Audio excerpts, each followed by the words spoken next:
इस deep dive में आपका स्वागत है। आज हम संत तुलसीदास जी के एक बहुत प्रसिद्ध और गहरे दोहे पर नजर डालेंगे। हम सब ने इसे कभी न कभी सुनाई है।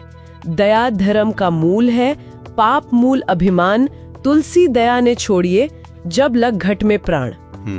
तो ठीक है, चलिए इसे समझते हैं। ये सिर्फ कविता नहीं है, ये तो जीवन जीने का एक दर्शन है। इस दोहे के केंद्र में क्या संदेश छिपा है? देखिए, यहाँ आकर्षक बात यह है कि तुलसीदास जी दो बहुत शक्तिशाली विचारों को आमने सामने रख रहे हैं। अच्छा। एक तरफ है दया और धर्म और दूसरी तरफ है अभिमान और पाप।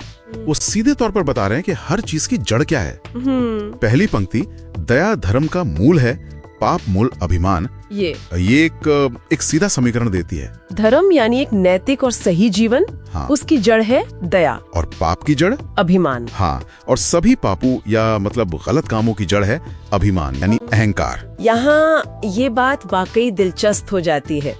इसका मतलब तो ये हुआ कि एक अच्छा जीवन किसी जटिल कर्मकांड पर नहीं टिका है। बिल्कुल नहीं, बल्कि एक भावना पर टिका है। बिल्कुल। करुणा। और गलत रास्ते की शुरुआत अहंकार से होती है। बिल्कुल। और दूसरी पंक्ति देखिए, तुलसी दया न छोड़िए, जब लग घट में प्राण।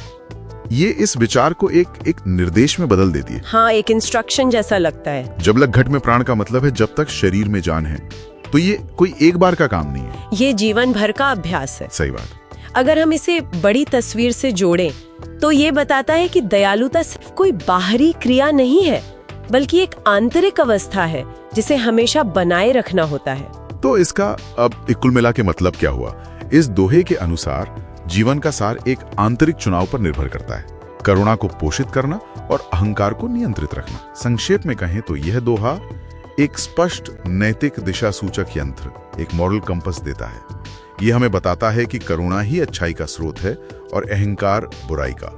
और हमें जीवन भर करुणा का दामन थामे रखना चाहिए। हाँ। लेकिन ये एक महत्वपूर्ण सवाल खड़ा करता है। अगर दया ही धर्म की जड़ है, तो हमारे कौन से छोटे रोजमर्रा के काम अनजाने में सही या गलत जड़ को सींच रहे होंगे? विचार करने के लिए एक बात है।